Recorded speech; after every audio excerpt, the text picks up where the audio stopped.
जो पितृदोष है ना, पितृदोष आप समझो, पितृ जो हैं देवता होते हैं। देवता का काम होता है देना। पितृदोष का हमारा अपना खुद संतों का अपना एक मतलब मंत्र है। अगर जो व्यक्ति इस मंत्र का जाप करेगा, 90 दिन इसे कंटिन्यू जाप करना है, और जाप करने के बाद कीड़ी या मछली जिमा दो जी, तो पितृ ऋण जो है ना ऑलरेडी आप उससे मुक्त हो जाओगे। ठीक है। तो मंत्र के शब्द इस तरह हैं जी। ओम नमो नारायणाय नमः, ब्रह्मा पितृ विष्णु पितृ पितृदेव महेश्वराय, माता पितृ पिता पितृ गुरु पितृ सर्वेश्वराय, सूर्य पितृ चंद्रमा पितृ अग्नि पितृ यज्ञेश्वराय, वायु पितृ गगन पितृ पृथ्वी पितृ जलेश्वराय, कुल पितृ कुल देवता पितृ कुल देवी रक्षा करो, और मूल पितृ रोग दोष दुख पाप हरो। इस मंत्र का 90 दिन लो जाप करना है। एक दिन में 108 बार जाप करना है, और जाप करने के बाद कीड़ी जिमाना है जी। तो किसी भी व्यक्ति को पितृ मतलब ऋण है, पितृदोष है, तो पूर्ण रूप से ठीक हो जाएगा जी। और जो उनके पितृ है, कई बार हमारे पितरों को दूसरों ने कब्जा कर रखा होता है, हम दूसरों को भोग लगाने जाते हैं जी। तो उनके पितृ भी देखो, मरने के बाद हर आत्मा जब इस शरीर से विमुक्त होती है तो सबके सब पितृ नहीं बनते। कुछ प्रेत बन जाते हैं, कुछ जिंद बन जाते हैं, कुछ जिसकी जो लास्ट में जैसी भावना होती है वो मतलब उनका चोला धारण कर लेते हैं। पर उन्हें मूल पितृ में लाने के लिए इस मंत्र का प्रत्येक परिवार को जाप करना पड़ेगा। और सभी दर्शकों का स्वागत है हमारे YouTube चैनल पर। मैं मेनका देसवाल साधु संतों के संवाद में आपको दिखाती रहती हूँ। तो इसी श्रृंखला में एक परिचय। हाँ जी, हमारा जो वैसे मुख्य वाक सत साहिब है, ठीक है, घीसापंथी एक मतलब हमारे संत हैं। तो मेरा नाम कमलदास है, और मैं हमारा आश्रम हरिद्वार है, चंदन देव आश्रम से हम संबंध रखते हैं। ब्रह्मदास जी हमारे गुरु हैं जी। तो मतलब दास संप्रदाय से हैं आप? हाँ जी, दास संप्रदाय से है जी। जो गरीब दास थे और घीसा संत एक ही श्रेणी के, और कबीर पंथी बोलते हैं अपना आप, क्योंकि हम कबीर साहब के चोले में हैं जी। तो उस संप्रदाय से हैं जी हम। तो गुरुदेव आप दास पंथ से हैं, आए हुए आप नागा साधु जी के उसमें, तो ये पंथ की धारणाओं को तोड़ के, सीमाओं को तोड़ के ये भाव कहाँ से? ऐसा जी, जो भेष भगवान है ना जी, तो भेष भगवान में सारे साधु संत आपस में गुरु भाई की तरह है जी। और तो जब ये अदर में कहीं भी प्रोग्राम करते तो हमको बुलाते, तो हम इनके यहाँ आते, जब हम इनको बुलाएंगे ये हमारे यहाँ जाएंगे। तो एक साधु दूसरे साधु के पास अपने ज्ञान गोष्ठी के लिए जी, व्यवहार के लिए, और समाज को एक न्यू संदेश देने के लिए मतलब जी जी।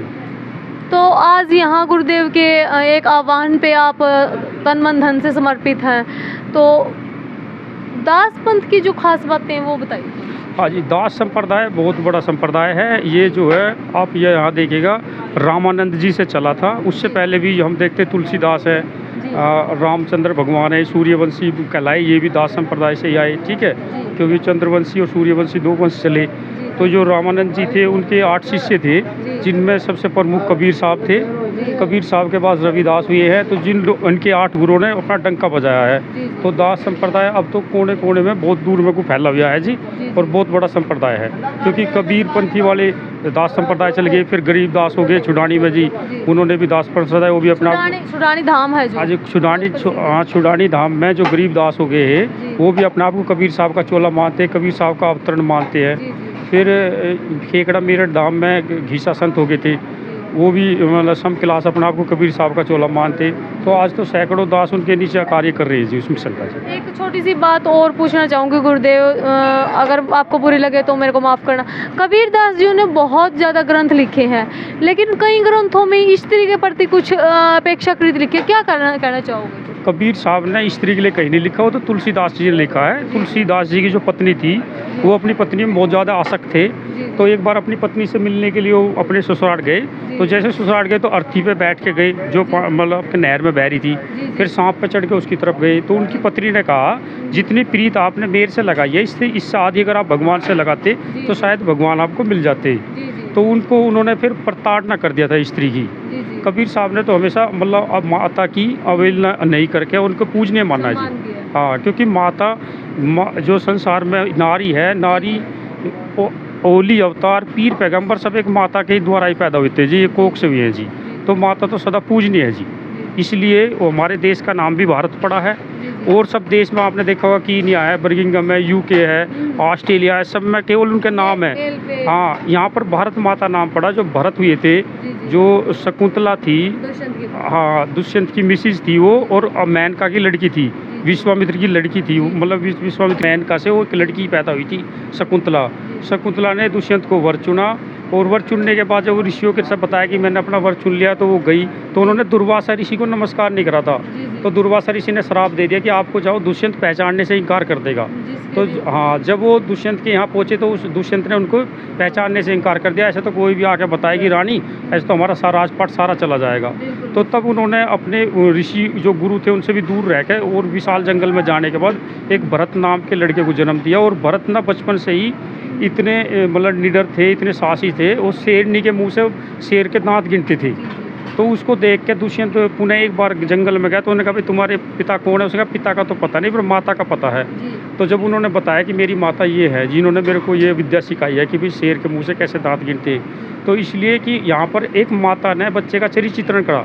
तो बच्चे के चरित्र चित्रण के मद्देनजर रखते हुए भारत जो है, भारत माता शकुंतला की वजह से भारत माता नाम पड़ा, कि भारत को माता ने संस्कार दिए, न कि पिता ने संस्कार दिए। तो गुरुदेव देखो, आप दासपंथ से हैं और दासपंथ में बहुत सारे ग्रंथ लिखे, यानी कि लिखा पढ़ी को बहुत मानते हैं। तो आप जो ये पितृदोष है, ये जो तंत्र विद्या है या फिर ग्रह दोष है, इनको कितना सत्य मानते हो? ऐसा है जी, फिर ग्रह दोष है, इनको कितना सत्य मानते हो? ऐसा है जी, जो पितृदोष है ना, पितृदोष आप समझो, पितृ जो हैं देवता होते हैं, देवता काम होता है देना।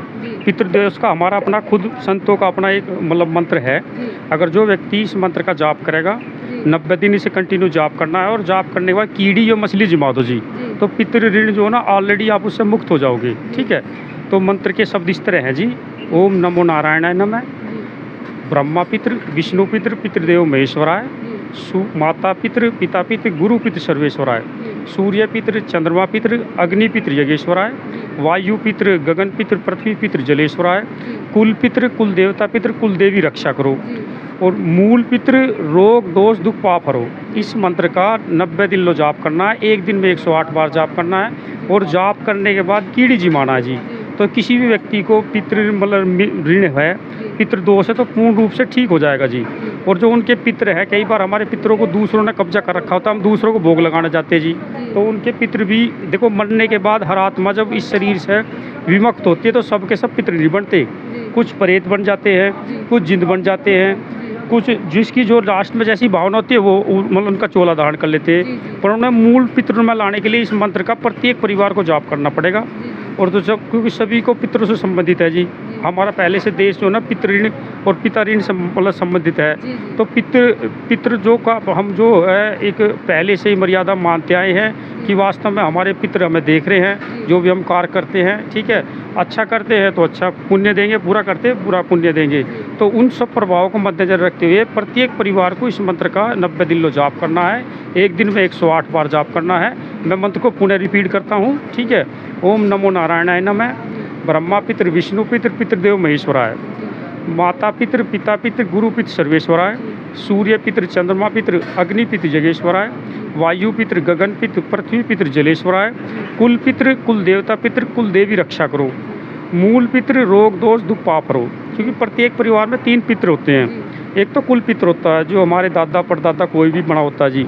एक कुल देवता होता है जिसमें नगर खेड़ा मानता है, जैसे आप आज यहाँ रखे हो तो जैसे दादा जसनाथ है जी, पूरे गांव में इसकी मान्यता है, तो ये कुल देवता होगा जी। एक कुल देवी होती है, कोई भीमेश्वरी माली को मानता है, कोई शीतला माता को मानता है। तो ये 3 पितृ हमारे परिवार में काम करते हैं। तीनों पितरों को मूल रूप में लाने के लिए, मूल अवस्था में लाने के लिए ये मंत्र का जाप आपको 90 दिन लो 108 बार एक दिन में जपना है, और कीड़ी जरूर जिमानी है या मछली जिमा दो। अच्छा, एक बात और कह दे, जो घोड़े पढ़ लिख ले में है मैं फिर इन बातों झूठा मान ला कि मतलब जिम्मे आओ कीड़ी हो पितर किस तरह कुछ जो चले गए वो पितर आया कैसे सका है? देखिएगा जी, कीड़ी अब हमने वैसे तो जो मूल है, हम सांपों को या नाग देवतों को अपना पितर मानते हैं जी। अब नाग और सांप के पास जाना तो दुर्लभ है जी आज के जल चित्रों में। तो जो कीड़ी है वो पाताल की राजा हैं, धरती में रहती है जी, और सबसे बड़ा दल है। जो धरती में हमारे पितरों का निवास है, तो जो ये कीड़ियाँ खाएंगी तो समझ लो हम मानते हैं कि मूल रूप से पितरों को उसका अर्घ जा रहा है जी। इसलिए कीड़ी जिमानी जरूरी है, मछली जिमानी जरूरी है। अच्छा, एक एक और बात है गुरुदेव, कई यूँ कहते हैं कि हमारे ऊपर तो ग्रह नक्षत्र इनका प्रभाव है, इनका कितना प्रभाव मानो? देखो जी, जो नक्षत्र है, जो ग्रह हैं, सबसे पहले तो इसको समझना पड़ेगा। जी तो नक्षत्र और ग्रह जो हैं हमारे जो भारत में, वर्ष में, हमारे जो देश में हैं, जी जो ये ब्राह्मणों ने एक अफवाह फैला रखी है, जी या उसको मानते हो भाई जिसको जितना ज्ञान है उतनी बात करें, हम किसी के भी हम विपरीत नहीं जाएंगे। नहीं जा सकते। हाँ, तो जैसे 33 करोड़ देवता बताते जी, जी जी यहाँ पर 33 करोड़ की एक अमला संदेह है, जी केवल 33 कोटि है, जी जी क्योंकि मनुष्य की जो जनसंख्या है संपूर्ण ब्रह्मांड में 84 लाख योनियाँ हैं जी। जी तो 84 लाख योनियों में से अगर हम 1 करोड़ में से लेस करते तो 16 लाख तो बेचारे अब भी रह गए, जी और फिर उसके बाद 32 करोड़ बचे। तो ऐसा थोड़ी है कि भाई कई हज़ार मतलब आम आदमी आम जीव के बाद फिर देवता बने हैं। जी तो ये अब यहाँ पर अगर हम इस तरह देखते हुए 84 लाख योनियाँ हैं, 33 करोड़ देवते हैं, तो इसका मतलब देवताओं को तो बेचारे कोई कदर ही को ना जी। जी इसका मतलब कितने सारे मनुष्य बाद में बने हैं, देवता पहले बन गए। ठीक है, इसका ये प्रवचन है जो 33 प्रकार के हैं जी। और 33 कोटि है, कोटि माने प्रकार होता है, कोटि माने करोड़ भी होता है जी। संस्कृत शब्द का ये सब मतलब शब्द है, जब इसका हम उच्चारण करते हैं तो उसमें 33 क्या है जी, जैसे भूमि है, आकाश है, पृथ्वी है, ठीक है, उसके बाद क्या आपने अभी वायु है, आग है, पानी है, यम वरुण, ठीक है, और ये सब लगा कर जी हमारे 33 है, जिनको हम 33 डिपार्टमेंट भी कह सकते हैं, 33 ऑफिस भी बोल सकते हैं, जो इस संसार के सर्कुलेशन को चला रहे हैं जी। तो ये है जी। गुरुदेव कई बार एक और बहुत अपने जो दर्शक है ना फोन कर कर के कहें कि हमारे पे तो ऊपरी प्राइयाँ का ऐसा कुछ हो, क्या वास्तव में ये चीज़ हो है नहीं? आप बहन जी एक बात को समझिए, जो ऊपरी पराय का संबंध है ना जी, जिस व्यक्ति की विल पावर कमज़ोर हो चुकी है, जी जी जिसकी इच्छाएं शक्ति खत्म हो चुकी है, उनके ऊपर वो चीज़ें हावी करती हैं। जी जी देखो संसार में जिस चीज़ का नाम है वो चीज़ें हैं। जी। अगर मैं कमलदास हूँ, मेरा नाम है तो मैं कमलदास हूँ, जी आपका अपना नाम है तो आप हो। जी अब जो भी हमारे पास ये आम का पेड़ है तो आम है, बड का पेड़ है तो बड है, ऐसी जो भी जिस चीज़ों का नाम है वो चीज़ें हैं, पर वो लगती उनको है जिनको मतलब जिनकी सामान्य दृष्टि मतलब कमज़ोर हो जाए। विल पावर किसको बोलते हैं? जैसे मान लीजिए आपने पनीर की सब्ज़ी 50 बार बनाई जी और आप पनीर की सब्ज़ी बनाने जा रहे हो, तो पनीर की सब्ज़ी बनाते समय आप दूसरी माता से पूछ रहे हो कि भाई इसको पहले छोंक लगाऊं या इसे घी में तलूं, तो इसका मतलब आपकी विल पावर कमज़ोर होगी। तो जब विल पावर कमज़ोर होगी तो दूसरी ताकत आपको चलाएगी, आपका अपना मानसिक संतुलन खत्म हो चुका है, इसलिए आप उससे पूछ रहे हो। तो जिस आदमी की मानसिक संतुलन खत्म हो चुका हो, विल पावर कमज़ोर होगी हो, उनके ऊपर ये भूत प्रेत काम करते हैं जी। और जब आपकी विल पावर मजबूत हो ये चीज़ें काम नहीं करेंगी।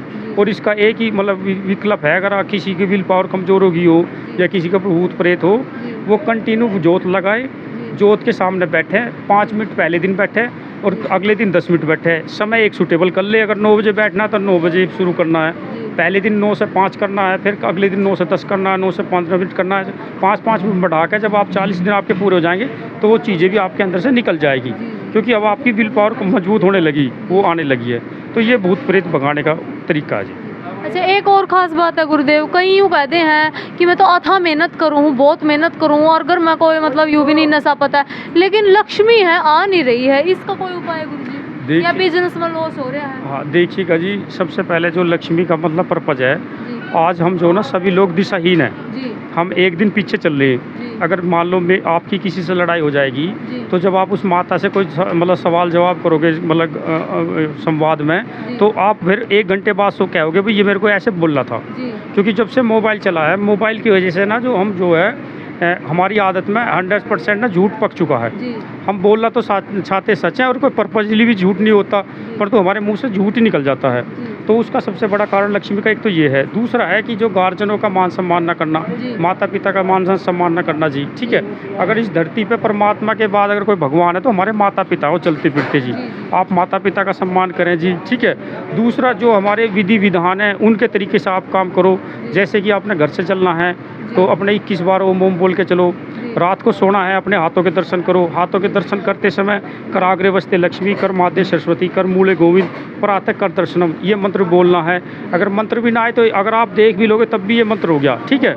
इससे हमारी जो रात की प्रक्रिया सुचारू रूप से जाएगी।